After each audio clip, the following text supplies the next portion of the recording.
welcome to Community Corner. I'm Jen, community developer on the game. Last July, we invited a couple of our most involved players to Montreal, and one of them, GeoFerb, asked, how does sound propagation work? The answer was really interesting, so we discussed this today, and this is why I will be joined by our audio director to talk about it.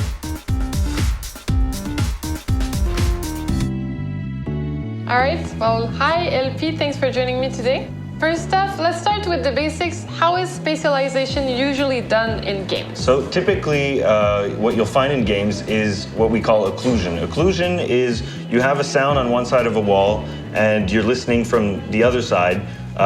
You'll get a direct path to that sound, but it'll be filtered, so you won't hear all the frequencies, as if you were right in front of a very thin wall in real life. So that would be a direct path? Yeah, that would be a direct path. But then in our game, what happens? We wanted to inspire ourselves even more on what real life would do. So having two doors open right here, what we're going to do with sound is we're going to send that sound over to this first opening, snap it to there, then the algorithm is going to look for the closest next point to this listener. So it's going to go through here and connect to this wall and back down to the player. Essentially, if you split that, the sound is going to be virtually positioned here. So this listener is going to hear the sound coming from that door. The closer he gets to the door, the more the path is going to come down to the actual position of the listener. So let's say of the emitter. So let's say the listener comes up to here. Well, he's going to hear the sound coming from the corridor, and it'll come back down until he gets to here, where he gets a direct path and has the real position of the source. So we can basically follow the sound he hears to the source. Exactly.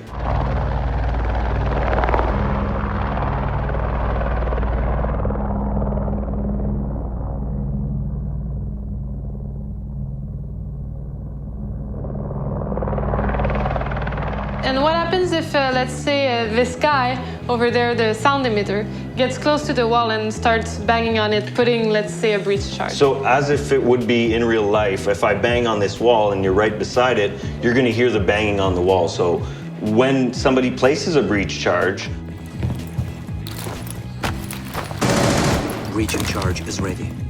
We have a contact sound that plays on the other side of the wall, which is basically a muffled version of that sound, just like occlusion would. Okay, so you need the direct contact sound to make sound come out from the other side. Exactly. So this is what happens when rooms are next to each other, but what happens if they're on top of each other? So something very particular about verticality is that, you know, when you're in a house and you hear somebody walking over you, it's actually the contact sound I was talking to you about. But instead of hitting on a wall, you're hitting on the floor. So in this case, in a certain vicinity from, hearing, you're going to hear these muffled footsteps. As soon as they get out of that type of sphere, you're going to hear the normal propagation. So you're going to hear the direct sound coming from those stairs. So you're going to know that if you follow that path, you're going to get to him.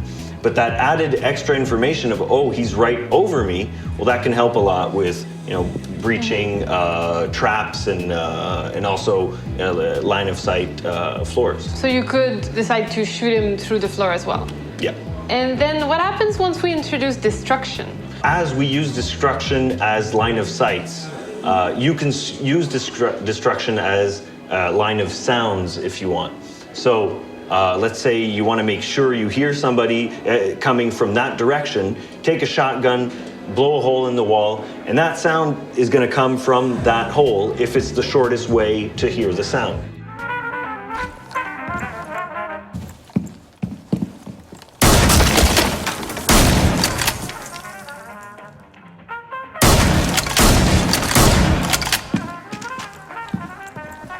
So LP, how can our players use sound to their advantage? So the first tip I'd give is get yourself a good pair of headphones and listen to the game loud. The game was mixed to be closer to reality, and you get a lot more dynamics and you can understand better perception of sound if you're listening to it louder.